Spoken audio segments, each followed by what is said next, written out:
17 घंटे तक कोई आधिकारिक पुष्टि नहीं होती है तो अफवाह फैलती है सर, और अफवाह फर्दर स्टैम्पीड को जन्म देती है। सर ये लाशों के आंकड़े पे तेरा वाला मेरा वाला, ये लोग कितने चोटिल होते होंगे समझिए सर।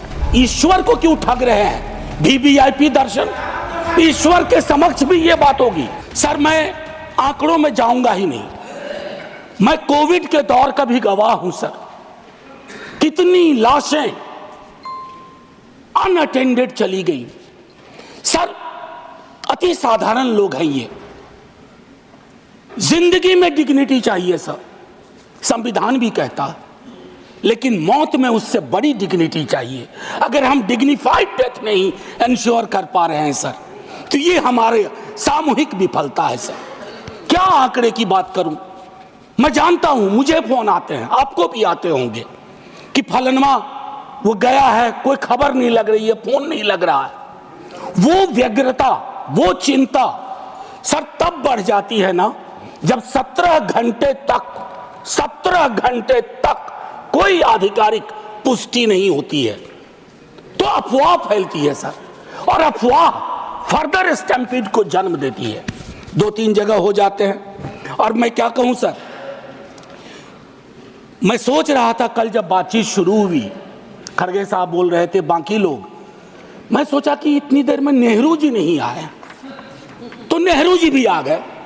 54 के कुंभ का जिक्र हुआ संभवतः कि इतने लोग मारे गए थे।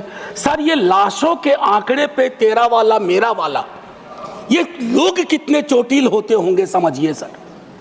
मैं आपके माध्यम से ये कहना चाहता हूं। और एक और चीज सर, इसके लिए भी मैंने, माननीय नड्डा साहब थे उस दिन ऑल पार्टी मीटिंग में, प्रहलाद जी भी थे, मैंने एक बात कही थी सर, इस देश में धर्मांधता और धार्मिकता का फर्क मिटता जा रहा है। धार्मिक देश है हम, हजारों साल से धर्मांधता नई चीज है। डेली देखो हर घंटे कोई बाबा आ रहे हैं, उनसे भिड़ने के लिए किसी मौलाना को भिड़ा दिया, वो ग्रह नक्षत्र देख के बता रहे हैं कभी नहीं नहाया तो कोई पाप नहीं धुलेगा। सर ये परिपाटी संविधान के दृष्टिकोण से भी बंद होनी चाहिए। और ये जो प्रोडक्शन फैक्ट्री रिलीजियस बाबाओं की आ गई है सर, इसके उत्पादन पर भी रोक लगनी चाहिए। सर दिक्कत क्या है?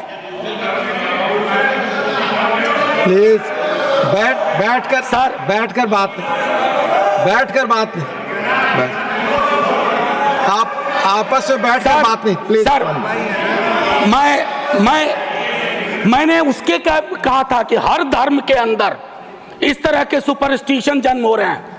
और मैं एक और बात कहता हूं सर, ईश्वर को क्यों ठग रहे हैं? वीवीआईपी दर्शन, ईश्वर के समक्ष भी ये बात होगी कि एक जनसाधारण का दर्शन, एक वीवीआईपी दर्शन। सर ये संविधान सबसे मजबूत चीज है। पॉलिटिकल पार्टीज कलेक्टिव विल है, कोई वीवीआईपी दर्शन किसी मंदिर में, किसी दरगाह में नहीं होगा। कभी प्लीज आप बैठ जाइए। सर मैं सिर्फ इतना कहना चाहता हूं सर कि माननीय महामहिम ने एक बात रखी कि सरकार के निर्णयों से गरीब, मध्यम वर्ग, युवा, महिलाओं, किसानों को सर्वोच्च प्राथमिकता मिलती है। सर अगर ये सच होता तो मैं ये सवाल नहीं उठाता। आंकड़े तो हमें उपलब्ध ही नहीं हो पा रहे हैं सर, सेंसस ही नहीं हो रहा, तो बाकी छोड़ दीजिए। हम कास्ट सेंसस की बात करते हैं, यहां सेंसस का एलोकेशन ही देख करके चिंता में पड़ गए हैं कि आखिर कौन सी चिंता है। सर ये आंकड़े चिंता का विषय है सर। किसान प्राथमिकता में है और किसान से संवाद नहीं है सर। असल में एक बात एक कवि ने कही थी सर, आप मुझसे बेहतर जानते हैं, कि लोहे का स्वाद लोहार से ना पूछो, उस घोड़े से पूछो जिसके मुंह में लगाम लगी हुई है। ये हम पूछना भूल गए हैं।